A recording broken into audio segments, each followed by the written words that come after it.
Assalamualaikum warahmatullahi wabarakatuh. Perkenalkan, nama saya Putri Ramadhani dengan NIM 2004015020024. Saya akan mempresentasikan tugas yang dibuat untuk memenuhi mata kuliah rancangan pembelajaran yang diampu oleh Bapak Dr. Haji Abdul Halim PhD dan Ibu Merisa Monoarfa SPD MPD. Nah, tahukah kamu perbedaan antara teori dan model pembelajaran?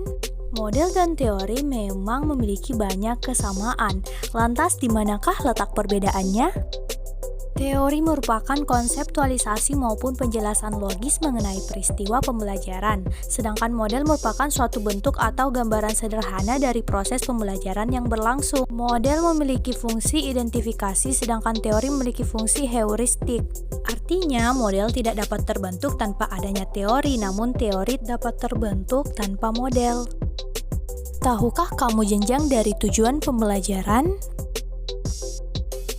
Ada 4 jenjang tujuan pembelajaran. Yang pertama yaitu tujuan umum pembelajaran nasional, yaitu tujuan pembelajaran untuk semua jenis dan jenjang pembelajaran, misalnya umum, kejuruan, non-formal. Selanjutnya ada tujuan institusional, yaitu tujuan masing-masing lembaga satuan pembelajaran, misal dari SD, SMP, SMA. Selanjutnya adalah tujuan kurikuler, yaitu tujuan macam-macam bidang studi, misal matematika, bahasa, agama, dan sebagainya. Selanjutnya adalah tujuan pembelajaran instruksional, yaitu tujuan umum pembelajaran atau TUP dan tujuan khusus pembelajaran atau TKP. Apa saja sih poin penting dalam mengidentifikasi kebutuhan pembelajaran? Ada 3 kelompok orang yang dapat dijadikan sumber informasi dalam mengidentifikasi kebutuhan pembelajaran, yaitu yang pertama lulusan atau output yang telah bekerja, yang kedua itu penggunaan lulusan atau pasar kerja, masyarakat, dan orang tua, yang ketiga yaitu pembelajar, yaitu termasuk pengelola program pembelajaran. Selanjutnya adalah tujuan umum pembelajaran. Nah, tujuan umum pembelajaran itu merupakan pernyataan tentang hasil belajar yang ingin dicapai dalam kegiatan pembelajaran. Tujuan umum pembelajaran terdiri dari 4 bagian, yaitu sasaran pembelajaran menggunakan istilah akan dapat dan mengandung objek. Selanjutnya adalah taksonomi tujuan pembelajaran. Jadi ada 6 taksonomi tujuan pembelajaran. Yang pertama adalah pengetahuan.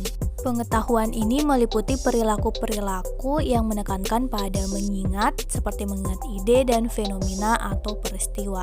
Selanjutnya adalah pemahaman. Nah, pemahaman ini meliputi perilaku menerjemahkan, menafsirkan, menyimpulkan, atau mengeksploitasi konsep dengan menggunakan kata-kata atau simbol yang dipilihnya sendiri. Selanjutnya adalah penerapan. Nah, penerapan ini meliputi penggunaan konsep atau ide, prinsip, atau teori dan prosedur. Selanjutnya adalah analisis. Analisis meliputi perilaku, menjabarkan atau menguraikan konsep menjadi bagian-bagian yang dirinci dan menjelaskan keterkaitan atau hubungan antar bagian tersebut. Selanjutnya adalah sintesis, yaitu berkenaan dengan kemampuan menyatukan bagian-bagian secara terintegrasi menjadi suatu bentuk tertentu yang semula belum ada.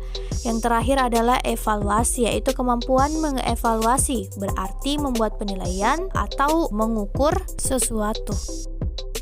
Selanjutnya adalah model Dick and Carey.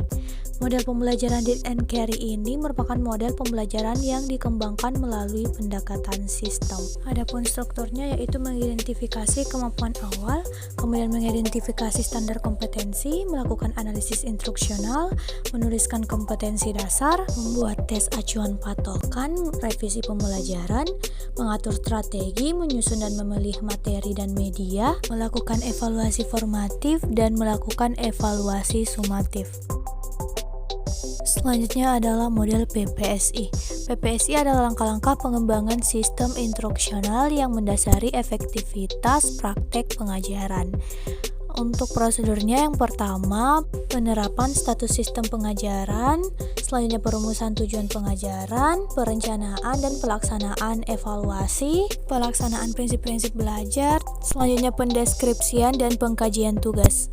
Selanjutnya model Bella Habanati. Model ini berorientasi pada hasil pembelajaran, sedangkan pendekatan yang digunakan adalah pendekatan sistem. Di mana prosedurnya ada 6, yang pertama rumuskan tujuan, kemudian menganalisis kegiatan belajar, setelah itu mendesain sistem instruksional, selanjutnya melaksanakan kegiatan dan mengetes, dan mengadakan perbaikan. Selanjutnya adalah model Van Gelder. Model pembelajaran ini itu berfokus pada peningkatan mutu pendidikan, di mana dalam penerapannya yang harus diperhatikan adalah materi pembelajaran. Selanjutnya adalah model JECAM. Model ini mengarahkan para pengembang desain instruksional untuk melihat karakteristik siswa serta menentukan tujuan-tujuan belajar yang tepat. Sekian presentasi dari saya. Wassalamualaikum warahmatullahi wabarakatuh.